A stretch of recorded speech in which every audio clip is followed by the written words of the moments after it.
दोस्तों, अगर आप हमारे चैनल पर नए हैं तो हमारे चैनल को सब्सक्राइब करना, वीडियो को लाइक करना और कमेंट करना मत भूलिएगा। मीनू चिड़िया बहुत अकेली हो गई थी। मीनू चिड़िया के माँ बाप इस दुनिया में नहीं रहे थे। उसके माँ बाप उसके बचपन में ही उसको छोड़कर चले गए थे। मीनू चिड़िया अपनी खाला सुंदरी कवि के पास रहती थी। सुंदरी कवि की एक बेटी थी जिसका नाम सुहानी कवि था। सुंदरी कवि का सलूक मीनू चिड़िया के साथ कुछ अच्छा नहीं था। वो अपनी बेटी को ही ज्यादा प्यार करती थी। घर के सारे काम सुंदरी कवि मीनू चिड़िया से ही करवाती थी। सुंदरी कोई काम नहीं करती थी। एक दिन मीनू चिड़िया अपने कमरे में सो रही थी।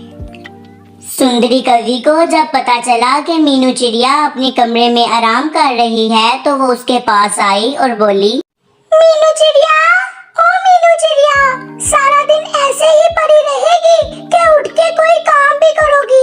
सारे काम ऐसे ही पड़े हुए हैं। मीनू चिड़िया ने कुछ भी ना कहा और उठकर काम करना शुरू हो गई।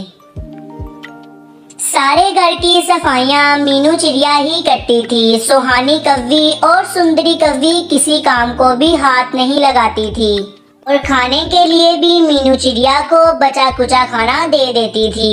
मीनू चिड़िया अपनी खाला को फिर भी कुछ नहीं कहती थी। सुंदरी कवि और सुहानी कवि दूर दराज जंगलों में मीनू चिड़िया को ही भोजन लाने के लिए भेजती थी। मीनू चिड़िया दूर दराज जंगलों में जाती और भोजन इकट्ठा करके सुहानी कवि और सुंदरी कवि को लाकर देती थी।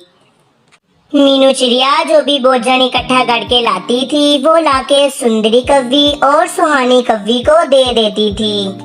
सारा भोजन सुंदरी कवि और सुहानी कवि खा जाती थी। वो मीनू चिड़िया को कुछ नहीं देते थे। सुहानी मीनू चिड़िया को बुलाकर कहने लगी, मीनू चिड़िया, तुम जाओ, मेरे लिए जंगल से और भोजन लेके आओ, मुझे दोबारा भूख लग गई है। सुहानी बहन, ये आप क्या कह रही हैं? अभी शाम होने वाली है, मैं आपके लिए भोजन नहीं ला सकती। अभी थोड़ी देर पहले ही तो भोजन लाई हूँ। ये सब सुनकर सुहानी कवि बोली, मीनू चिड़िया, तुम्हारी जुबान बहुत लंबी हो गई है। अगर इस घर में रहना है तो भोजन तुम्हें लाना ही पड़ेगा। ये सब बातें सुनकर मीनू चिड़िया जंगल में चली जाती है और भोजन लेकर आती है। रात हो गई थी, उसको बहुत डर लग रहा था मगर वो फिर भी भोजन लेके आती है। सुहानी कवि अपनी माँ सुंदरी कवि को कहती है, माँ, मीनू चिड़िया की जुबान बहुत लंबी हो गई है। वो हमें अब भोजन भी नहीं ला के देती।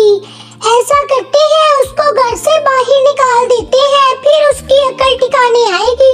अगर ऐसी बात है तो ठीक है, आज इसको घर आने दो, इसको घर से बाहर निकाल देंगे। इतनी देर में मीनू चिड़िया भोजन लेकर आ जाती है। मीनू चिड़िया, तुम्हारी जुबान बहुत लंबी हो गई है, इसलिए तुम्हें हमारे लिए भोजन लाने की कोई जरूरत नहीं। तुम अब हमारे घर में नहीं रह सकती। ये सारी बातें सुनकर मीनू चिड़िया रोने लगती है, लेकिन सुंदरी कवि उसको घर से बाहर निकाल देती है। घर के बाहर बैठकर मीनू चिड़िया ज़ारों कतार रोने लगती है और अपनी मम्मा को याद करती है। राजकुमार कबूतर की नजर मीनू चिड़िया पर पड़ती है तो उसके पास आके मीनू चिड़िया से कहता है, अरे चिड़िया, आप क्यों रो रही हैं? क्या हुआ है आपको? मीनू चिड़िया राजकुमार कबूतर को अपना सारा वाकया बताती है। राजकुमार कबूतर को ये सब सुनकर बहुत दुख होता है। वो मीनू चिड़िया को कहता है कि तुम मेरे साथ मेरे घर चलो। मीनू चिड़िया के पास और कोई रास्ता नहीं था। वो राजकुमार कबूतर के साथ उसके घर चली जाती है। इतना प्यारा महल देखकर मीनू चिड़िया के होश उड़ जाते हैं। मीनू चिड़िया को कबूतर के साथ रहते हुए बहुत अरसा हो चुका था। राजकुमार कबूतर ने मीनू चिड़िया से शादी की पेशकश की तो मीनू चिड़िया भी मान गई। अगले ही दिन मीनू चिड़िया और राजकुमार कबूतर की शादी हो गई। राजकुमार कबूतर बहुत ही धूमधाम से मीनू चिड़िया को अपने घर ले आया। मीनू चिड़िया और राजकुमार शादी के बाद बहुत अच्छा वक्त गुजारते थे। वो दोनों एक दूसरे के साथ बहुत प्यार करते थे। राजकुमार कबूतर मीनू चिड़िया का बहुत ख्याल रखता था और उससे बहुत प्यार करता था।